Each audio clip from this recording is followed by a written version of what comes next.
Are Nayak Hindi education में आप सभी का स्वागत है। आज हमारे अध्ययन का विषय है महादेवी वर्मा की बहुत ही प्रसिद्ध कहानी सोना, जो एक हिरन के जीवन पर आधारित है।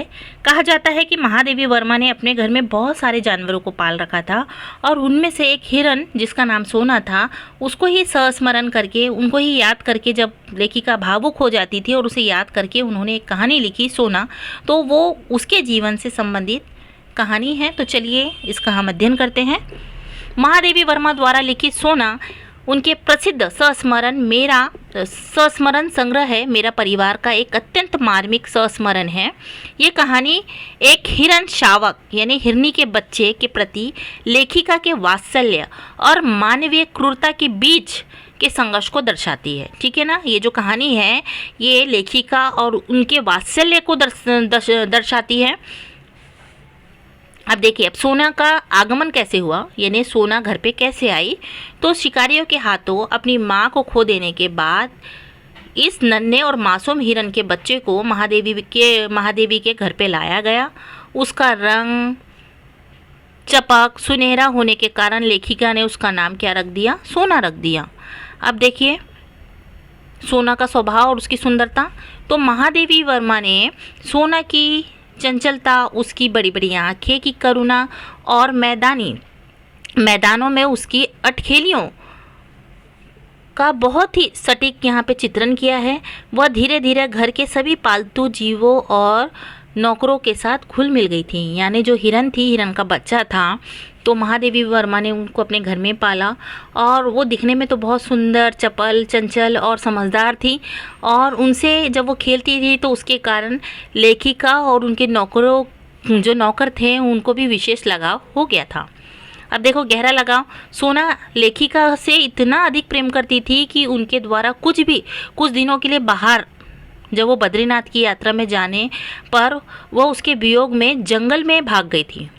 यानी लेखिका उसे दिखी नहीं। एक बार लेखिका बद्रीनाथ मंदिर चली गई तो सोना को बहुत दिनों से दिखी नहीं, तो ये उसे ढूंढने के लिए कि मेरी मालकिन दिख नहीं रही है, तो वो क्या करी थी, घर से बाहर निकलकर जंगल में भाग गई थी और बाद में नौकरों ने उसे किसी तरह से वापस लेकर आया। ठीक है। फिर क्या है लेखिका का संदेश। ये कहानी मनुष्य और प्रकृति के बीच के संबंधों को उजागर करती है।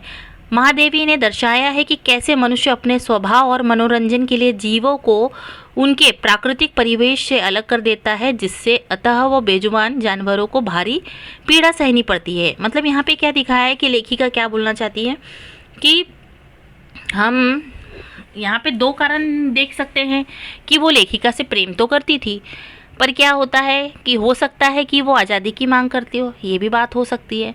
पर हमें इस दृष्टिकोण से नहीं देखना चाहिए। देखो, क्योंकि लेखिका ने जब उसे पालतू जानवर बांध के पाला है और जब वो घर पे नहीं थी तो जाहिर सी बात है कि वो उसको तलाशने के लिए घर से भागी हो, या हो सकता है कि वो इस घुटन में नहीं रहना चाहती है, इसीलिए वो जंगल में जाना चाहती थी। ये भी कारण हो सकते हैं। तो देखो अब एक दिन क्या होता है, सोना की मृत्यु कैसे होती है। तो एक दिन क्या होता है, लेखिका बद्रीनाथ जाती है और बहुत दिनों तक आती नहीं है। तो ये उसको ढूंढते रहती है, तलाशते रहती है कि अपनी मालकिन को, और फिर क्या करती है, जंगल में भाग जाती है। तो फिर क्या करते हैं, उसके जो नौकर है उसको पकड़ के लाते हैं और घर के आंगन में बांधते हैं। और घर के आंगन में बांधने के बाद क्या करते हैं, उसको बांध के रखते हैं, रस्सी इतनी ढील रख कर देते हैं कि वो अपने जो एरिया है वहीं पे वो घूमे। पर एक बार क्या होता है कि ये जो है ना हिरन, वो दीवार फांदने की कोशिश करती है, दीवार को नांगने की कोशिश करती है, और जैसे ही वो उछलती है तो वो क्या करती है, सर के बल गिरती है। और जैसे ही सर के बल गिरती है तो उसका जो माथा है वो ज़मीन से इतनी ज़ोर से टकरा जाता है कि वहीं उसकी मृत्यु हो जाती है। और फिर जब लेखिका वापस आती है और देखती है, उसे पता चलता है कि सोना की मृत्यु हो गई, तो उसे बहुत दुख होता है, बहुत दर्द होता है।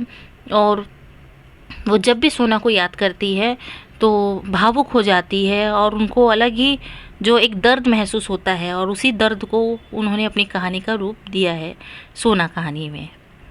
ठीक है। तो इसे मानवीय असावधानी और अज्ञानता के कारण वो क्या है, एक दर्दनाक घटना हो जाती है। मैंने पहले भी बताया, जब महादेवी वर्मा कुछ दिनों के लिए बद्रीनाथ की यात्रा में जा रही होती है, तब सोना उसके वियोग में व्याकुल होकर घर की चार दीवारी नांग कर बाहर जाने का प्रयास करती है। उसकी सुरक्षा को ध्यान में रखते नौकर ने उसे एक बड़े मैदान में एक लंबी रस्सी से बांध दिया। एक दिन जब सोना ने रस्सी की लंबाई का अंदाज़ा लगाए बिना ऊंची छलांग लगाई, तब रस्सी का खिंचाव के कारण वो ज़मीन में सिर के बल गिर पड़ी और इसी भीषण दुर्घटना से उसकी गर्दन की हड्डी टूट गई, जिससे उसकी मृत्यु हो गई। और महादेवी जब यात्रा से लौट कर आई तब उन्हें इस हृदय विदारक घटना का पता चलता है और उन्हें बहुत दुख लगता है और वो ये सब चीज़ों को याद करती है तो भावुक हो जाती है, भावुक हो जाती है और उसे सोना की याद आती है। तो आशा करते हैं कि आपको ये कहानी समझ में आई होंगी। समझ में आई तो लाइक और सब्सक्राइब करें। धन्यवाद।